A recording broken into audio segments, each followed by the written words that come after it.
They smell so bad, so I'm sorry. Where does it say Clinton Foundation? It says right here on the inside. Clinton Foundation. I had no idea. You literally, you bought those shoes and you gave money to Hillary Clinton's re-election campaign. Yeah, 2016, yes. Oh, wow. And elephants. That is disgusting. Hey, Slider Crusaders, thanks for being here. This is, we call it Here's What's Up, and we talk about something important, something that'll make you smart, something that'll make you feel good. First story.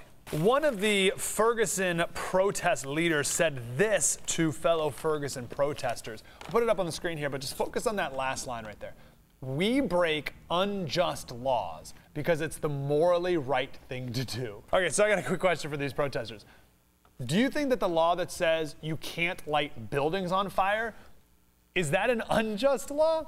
The law that says you can't break storefront windows, is that an unjust law? Civil disobedience only works when you break unjust laws, like, I don't know, a law that says black people can't sit on the front of a bus. Rosa Parks did not protest that by lighting buildings on fire. She broke that one specific unjust law. Now, to prove how important this is, the biggest hypocrisy of all is when these protesters create chaos and promote all this lawlessness, and then they get arrested. They're the first people to scream, oh, my civil rights, speedy trial Miranda rights, all that stuff, right? You can't promote chaos one night and then expect to be protected by the rule of law in the morning. Here's a perfect example. One protester was engaged in a F the police rally, okay? So F it. Exactly, they're just swearing at the police, F the police here and there all afternoon. Then, that day, she had her car stolen.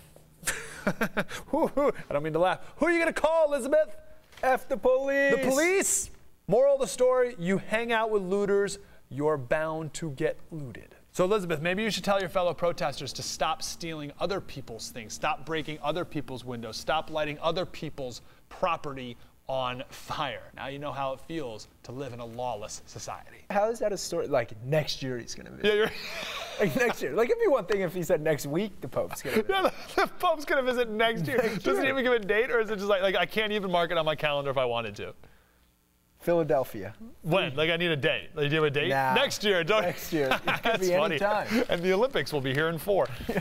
Smart story of the day. There is no developed country in the world, contrary to what every progressive says, there's no country in the developed world that relies more on the taxes of the richest 10% than the United States of America. So every progressive who says that we don't have a progressive enough income tax, we're the most progressive in the world. Here's the truth. The richest 10% of Americans pay 45% of all income and payroll taxes. In France, the richest 10% only pay 28%. I would like to buy a hamburger. I would like to buy the hamburger. Hamburger.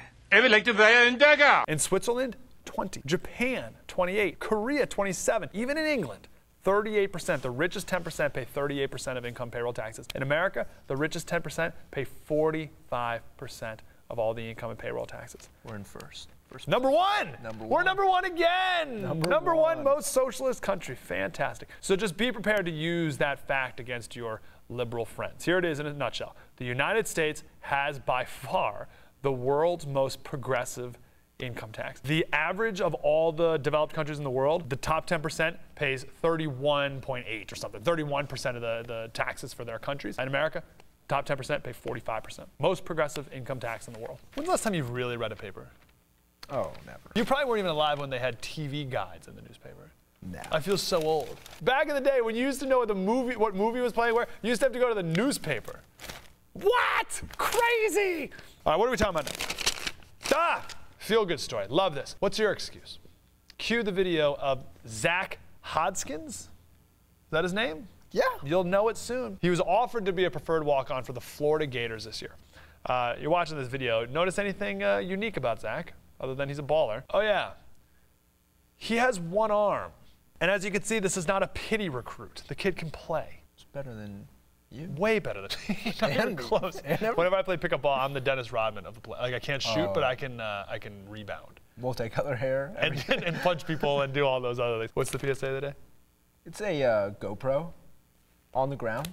Squirrel takes it up into the tree. I want to see it.